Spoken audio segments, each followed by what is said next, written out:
அந்த பணம் எல்லாம் எங்க போகுது? அந்த ஆட்சியில கணக்கில் அப்ப நீங்க அந்த ஆட்சி வேலை நடத்துங்க. ஓகே. அன்றைக்கு திருவண்ணாமலை கோவில்ல வந்து ஆய்வு மேற்கொள்றதுக்காக வந்திருக்கிறோம். மெயினா இந்த ஆய்வு எதற்காக அப்படின்னா, தொடர்ந்து திருவண்ணாமலையில் இருக்கக்கூடிய மிகப்பெரிய பிரச்சனை வந்து கிரவுட் மேனேஜ்மெண்ட், கியூ மேனேஜ்மெண்ட்.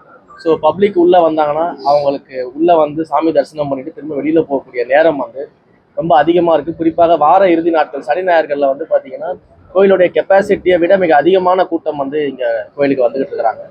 அப்போ அந்த கியூவை வந்து எப்படி மேனேஜ் பண்ணலாம், எப்படி வந்து விரைவாக அவங்க தரிசனம் பார்த்துட்டு வெளியில வருவதற்கான ஒர்க்ஸ் எல்லாம் பண்ணலான்றதை இன்னைக்கு வந்து மாவட்ட ஆட்சியர் அவர்களோட சேர்ந்தோம், காவல்துறை அதிகாரிகள், கோயிலுடைய அலுவலர்கள், இவங்க எல்லாரும் கூட சேர்ந்து இன்னைக்கு நம்ம ஆலோசனை பண்ணியிருக்கோம். உள்ளூர் பக்தர்கள் தரிசனம் செய்வதற்கான வழிவகைகள் எல்லா வழிவகைக்கும் சேர்த்து தான் இன்னைக்கு நாங்கள் மீட்டிங் போட்டிருக்கிறோம். ஒன்ஸ் அந்த கியூ லைன் மேனேஜ்மெண்ட் எல்லாமே ஃப்ரீஸ் பண்ணிட்டு டெக்னிக்கலா எப்படி பண்ணலான்றதை ஃப்ரீஸ் பண்ணிட்டு அதற்கான முடிவுகள் எடுப்போம். உள்ளூர் பக்தர்களுக்கு தனி கியூ வரிசை உண்டா? அதுதான் சொல்றதை உள்வாங்கிக்கங்க. இன்னைக்கு தான் மீட்டிங் போட்டிருக்கிறோம். ஃபர்ஸ்ட் எப்படி அலோவ் பண்ணலான்றதை பற்றி டிஸ்கஸ் பண்ணியிருக்கிறோம். டெக்னிக்கலா எதெல்லாம் பாசிபிள்ன்றதை முதல்ல பார்க்கணும். கியூ லைன்ஸ் எப்படி ஆல்டர் பண்ணலான்றதை பார்க்கணும். ஸோ கியூ லைன் எப்படி ஆல்டர் பண்ண முடியும் இந்த சென்ஸ் வந்து நம்ம ஆல்ரெடி பார்த்தீங்கன்னா ஃப்ரீ தர்ஷன் இருக்கிறாங்க, 50 rupees கியூவில் இருக்கிறாங்க. அது தவிர வந்து நம்ம பார்த்தீங்கன்னா மாற்றுத்திறனாளிகளுக்கு, அதே போல் 65 வயதுக்கு மேற்பட்ட சீனியர் சிட்டிசன்ஸ்க்கு, ப்ரெக்னென்ட் உமன்ஸ்க்கு, இவங்களுக்குலாம் வந்து நம்ம எப்படி அலோவ் பண்ண முடியும், இது போன்ற பல விஷயங்களை இன்னைக்கு நம்ம ஆய்வு பண்ணியிருக்கோம். அப்போ இந்த கியூ மேனேஜ்மெண்ட் சிஸ்டம் வந்து இன்னும் கொஞ்சம் டெக்னிக்கல் பர்சன்ஸ் வச்சு ஆய்வு பண்ணிட்டு அதற்கான முடிவுகள் எல்லாமே எடுக்கப்படும். இப்போ பத்திரிகையாளர்கள் முதல் கொண்டு எல்லாருமே பாதி பேர் 30 பேர் செல்போன் தான் பயன்படுத்துறோம். எங்களுக்கு கோயிலுக்குள்ள வர்றதுக்கு என்ன மாதிரியான அனுமதிகள் all over Tamil Nadu? All over தமிழ்நாட்டில் எல்லா கோயில்கள்லையுமே, குறிப்பாக முதுநிலை கோயில்களில் நம்ம முதல்ல இப்போ அனௌன்ஸ்மெண்ட் பண்ணியிருக்கோம். ஏன் அப்படின்னா இந்த 50க்கும் மேற்பட்ட முதுநிலை கோயில்களில் வந்து பார்த்தீங்கன்னா பப்ளிக்குடைய ப்ரெசன்ஸ் வந்து ரொம்ப அதிகமாக இருக்குது. நிறைய பப்ளிக் அந்த கோயில்களை நோக்கி தான் வர்றாங்க. மற்ற கோயில்களில் ஓரளவுக்கு மேனேஜபிளான க்ரௌட்ஸ் இருக்குது. பட் இந்த முதுநிலை கோயில்களில் தான் இந்த க்ரௌட் மேனேஜ்மெண்ட் இஷ்யூஸ் நமக்கு இருக்குது. அப்போ இந்த கோயில்களை பொறுத்த வரைக்கும் நம்ம என்ன பண்ணுறோம் அப்படின்னா, மொபைல் ஃபோன்ஸை ஏன் ரெஸ்ட்ரிக்ட் பண்ணுறோம் அப்படின்னா, அந்த க்ரௌடில் வந்து மொபைல் ஃபோன்ஸ் எடுத்து உள்ளே வரவங்க, அந்த க்ரௌடாக சேர்ந்து உள்ளே இருக்கக்கூடிய இறைவனுடைய சிலையை வந்து ஃபோட்டோ எடுக்கிறது, அப்புறம் அந்த க்ரௌடில் வந்து பார்த்தீங்கன்னா நிறைய ரீல்ஸ் எடுக்கிறது, இந்த மாதிரியான விஷயங்கள் தொடர்ந்து வெளியில் வந்துகிட்டு இருக்குது. அதே போல் வந்து பார்த்தீங்கன்னா விவிஐபிஸும் இந்த முதுநிலை கோயில்களுக்கு நிறைய விரும்பி வராங்க. அப்போ அந்த விவிஐபிஸு, இந்த மாதிரி திரையுலக பிரபலங்கள் இவங்கெல்லாம் வரும்பொழுது எல்லாருமே மொபைல் ஃபோன்ஸோட உள்ளே போயிட்டு கம்ப்ளீட்டாக வந்து வீடியோ எடுக்கிறது, ரீல்ஸ் எடுக்கிறது, இந்த மாதிரியான வேலைகள்லாம் நடந்துருக்கு. ஈவன் பொலிட்டிக்கல் பர்சன்ஸ் வரும்போது இது நடக்குது. நானே பல இடங்கள்ல எனக்கு பின்னாடி வரும்போது தயவு செஞ்சு எடுக்காதீங்கன்னு தான் சொல்லிட்டு. இப்போ நான் உள்ளே போகும்போது கூட பப்ளிக்லாம் ஃபோன் வச்சுட்டு இருந்தாங்க. அவங்க க்யூவில் நிற்கும்போது நான் பப்ளிக் க்யூவில் தான் போகிறது. எல்லா கோயில்கள்லையும் பொதுவான க்யூவில் தான் போவேன். அது உங்களுக்கு தெரியும். ஜென்ரல் பப்ளிக்கோட தான் நின்று போகிறேன். அவங்ககிட்ட பேசிட்டு தான் நான் போகிறேன். என்ன பிரச்சனைன்றதை கேட்டுட்டு போகிறேன். அப்போ அப்படி போகும்போது அவங்க கோயிலுக்குள்ளேயே வந்து நான் செல்ஃபி எடுக்கணும் சார் உங்க கூடன்னு சொல்லி கேட்குறாங்க. அப்போ இந்த மனநிலையில் வந்து ஒரு மாற்றம் ஏற்படணும். கோயிலுக்குள்ளே வந்தாங்கன்னா கோயிலுக்கான வழிபாட்டு தலமாக இருக்குது.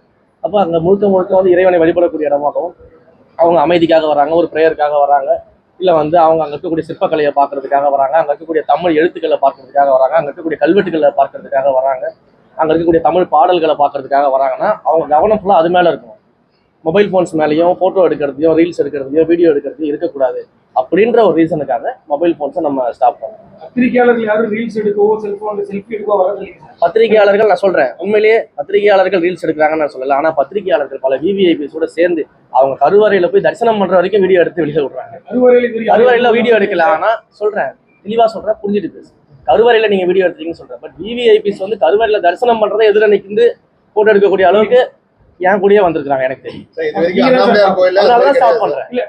அதனாலதான் ஸ்டாப் பண்றேன். என்னன்னா ஒரு கோபுரம் வரைக்கும் நீங்க வந்தீங்க, அலோவ் பண்ணணும். அதற்கு மேல வேண்டாம். உள்ளுக்குள்ள வந்து கியூ லைன்லயும் உள்ளே போக வேண்டாம்ன்றதான் என்னுடைய கோரிக்கை தான்.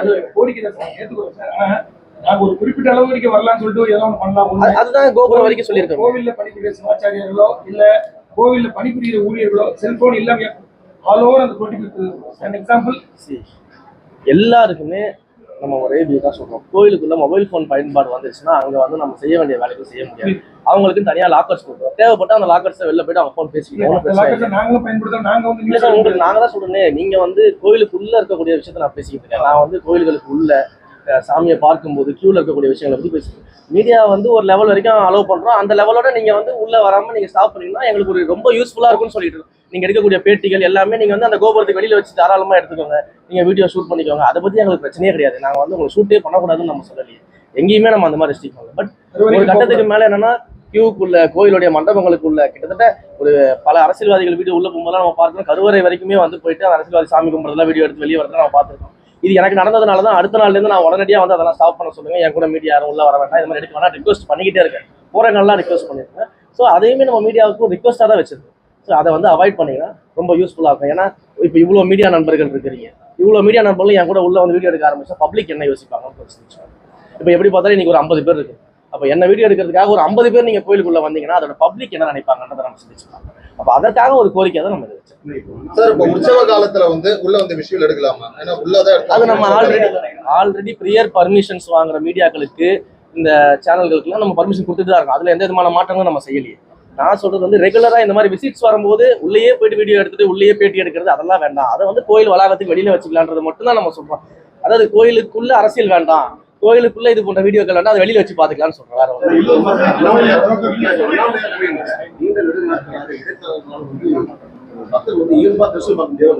அதற்கான அதை முற்றுப்புள்ளி வைக்கிறதுக்காக தான் நாங்க வந்து நிறைய பணிகள் பண்ணிட்டு இருக்கோம். கியூ லைன் மேனேஜ்மெண்ட் பண்ணிட்டு இருக்கோம், கியூஸ் எல்லாம் ஆல்டர் பண்ணிட்டு இருக்கோம், ஆன்லைன் ஃபெசிலிட்டிஸ் வந்து நம்ம இம்ப்ளிமெண்ட் பண்ணிட்டு இருக்கோம், ஆன்லைன் போர்ட்டல் தயாராகிட்டு இருக்குது. ஒன்ஸ் ஆன்லைன் போர்ட்டல் தயாராகிட்டா எல்லாமே அதன் வழியாக தான் நடக்கும். எல்லா நடவடிக்கையும் எடுத்துட்டு இருக்கிறோம். பட் கொஞ்சம் டைம் வேணும் இல்லையா? அவசர அவசரமா பண்ணிட்டு அது ஃபெயிலியர் மாடலா மாறிடக்கூடாது இல்லையா?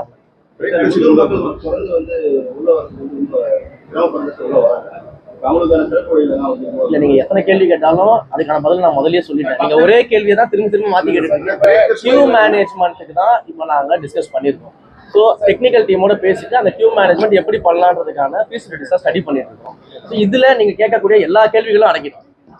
இப்ப ராஜகோபுரத்துல இந்த கோயிலை பொறுத்த வரைக்கும் நிம்மதியா வரதுக்காக தான் கோயிலுக்கு வராங்க. இங்க அண்ணாமலையார் கோயிலை பொறுத்த வரைக்கும் ராஜகோபுரத்துக்கு உள்ள வந்தா ஜெயில் உள்ள கேட் இந்த கேலரி உள்ள போயிட்டு அதே தான் நீங்க இன்னொரு ஆங்கிள் கேக்குறீங்க. அது ஒரே கேள்வியை நீங்க ஒவ்வொருத்தரும் ஒவ்வொரு ஆங்கிள் கேட்டுட்டு இருக்கீங்க. எல்லாத்துக்கும் காரணம், எல்லாத்துக்கும் base reason queue management. Queue management கரெக்டா இருந்துச்சுன்னா இது எல்லாமே கரெக்டா இருக்கும். அந்த கியூ மேனேஜ்மெண்ட் தான் நம்ம இன்னைக்கு டிஸ்கஸ் அதை நாங்க ஏற்பாடு பண்ணிட்டு இருக்கோம்.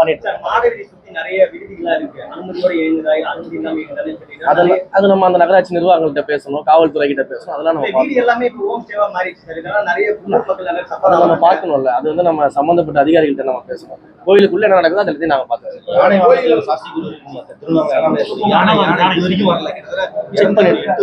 செக் பண்றேன். அதோட ஃபீஸிபிலிட்டி செக் பண்ணி நான் சொல்றேன். சார் 16 கால் மண்டபம் வந்து தொடர்ந்து மூடியா இருக்கு கடந்த 2 வருஷமா. அது திறக்கிறதுக்கு வாய்ப்பு இருக்குதா? செக் பண்ணிட்டு சொல்றேன். அதெல்லாமே டிஸ்கஸ் பண்ணிட்டு இருக்கோம்.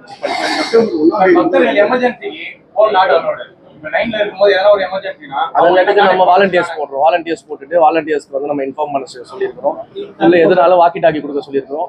வாலண்டியர்ஸ்க்கு ஏதாவதுனா உடனடியாக இன்ஃபர்மேஷன்ஸ் கொடுக்க சொல்லியிருக்கோம். காவல்துறையை வந்து அவங்களுடைய ஃபோர்ஸ் வந்து அதிகமாக்க சொல்லியிருக்கிறோம். மெடிக்கல் டீம் வந்து நம்ம போட சொல்லியிருக்கிறோம். இந்த மாதிரி எல்லா வசதிகளும் நம்ம செஞ்சு கொடுத்துருக்கோம். சிம்பிள். என்னன்னா ஒரு விஷயம் தெளிவாக புரிஞ்சுக்காங்க. இன்னைக்கு நம்ம ஒரு மொபைல் ஃபோனுக்கு நீங்க இவ்வளோ கேள்வி கேட்குறீங்க. நம்ம எல்லாருமே என்ன சொல்றோம், திருப்பதி மாதிரி நம்ம டெம்பிள்ஸ் உருவாக்கணும். திருப்பதியில எப்படி சிஸ்டம் இருக்கு பாருங்க, எப்படி புக்கிங்ஸ் இருக்கு பாருங்க, எப்படி தர்ஷனுக்கு ஃபெசிலிட்டிஸ் பண்ணிருக்காங்க பாருங்க. நம்ம சொல்றேன், திருப்பதிக்கெல்லாம் நீங்க நிறைய பேர் உள்ள போயிருப்பீங்க, எல்லாரும் போயிருப்பீங்க. திருப்பதியிலலாம் வந்து என்ன பண்றாங்க, பக்தர்கள்லாம் கோயிலுக்கு போன உடனே ஆட்டோமேட்டிக்கா போனை சுவிச் ஆஃப் பண்ணி பேக்ல வச்சிடுறாங்க, கவுண்டர்ல கொடுத்துட்றாங்க, ரூம்ல வச்சிடுறாங்க, கார்ல வச்சிடுறாங்க. அப்போ டெம்பிளுக்குள்ள போகும்போது நம்ம கோயிலுக்குள்ள போறோம், இங்க மொபைல் ஃபோன் யூஸ் பண்ணக்கூடாதுன்ற அந்த மைண்ட் செட் வருது. அப்போ அதே அளவிலான பெரிய கூட்டங்கள் வரக்கூடிய கோயிலுக்கு அது வரணும் இல்லையா? இன்னும் செல்போன் பக்தர்கள் தடை பண்றது நாங்க அக்செப்ட் பண்ணிக்கிறோம். இந்த மீடியாவுக்கு சொல்றேன். திருப்பதியில நீங்க யோசிச்சுக்கோங்க. திருப்பதியில வந்து அந்த மெயின் என்ட்ரன்ஸ் கோபுரம் இருக்கு பாத்தீங்களா, அதை தாண்டி மீடியா உள்ள போக முடியாது. ஆனா இங்க கருவறை உள்ள வரைக்கும் மீடியா நான் சொல்றேன். இது நடந்திருக்கு. இது நடந்ததுனாலதான் இந்த முடிவு. நீங்க தான் செஞ்சீங்க நான் சொல்லல. அந்த கோபுரத்துக்கு உள்ளே வந்து திருப்பதி மாதிரி கோயில்கள் அலோவ் பண்ண மாட்டாங்க. கரெக்டுங்களா? இதை வந்து இந்த விஷயத்த எனக்கு சொன்னது உங்களை மாதிரி திருப்பதியில இருக்கக்கூடிய தமிழ் மீடியா. ஓகேங்களா? புரிஞ்சுச்சா? அதெல்லாம் நாங்க ஸ்டாப் பண்ணவே இல்லையா சார். நான் திரும்ப சொல்றேன். நான் என்ன சொல்றேன் அப்படின்னு, விவிஐபிஸ் ஆக்ட்ரஸ் இவங்கெல்லாம் வரும்போது நீங்க மொத்தமா உள்ள போய் எடுக்கக்கூடிய அந்த கல்ச்சர் தான் நான் மாத்த சொல்றேன். திருவண்ணாமலை அண்ணாமலையார் கோயிலை பொறுத்த வரைக்கும் பத்திரிகையாளர்கள் இரண்டாம் பிரகாரத்துக்குள்ள செல்போன் அது எங்க வரைக்கும்ன்றதை நான் சொல்றேன். நான் ஆய்வு பண்ணிட்டு நான் சொல்றேன். எது வரைக்கும் அலோவ் பண்ணுவாங்கன்னு நான் சொல்றேன். மாவட்டத்துல வந்து நிறைய கோயில் துறை சார்ந்த கோயில் அப்படியே பராமரிப்பு இல்லாம இருக்கு. அதுக்கு தான் அனௌன்ஸ்மெண்ட்ஸ்ல பண்ணியிருக்கிறோம். 1000 ஆண்டு கோயில்கள் திருப்பணிகள் சொல்லியிருக்கிறோம்.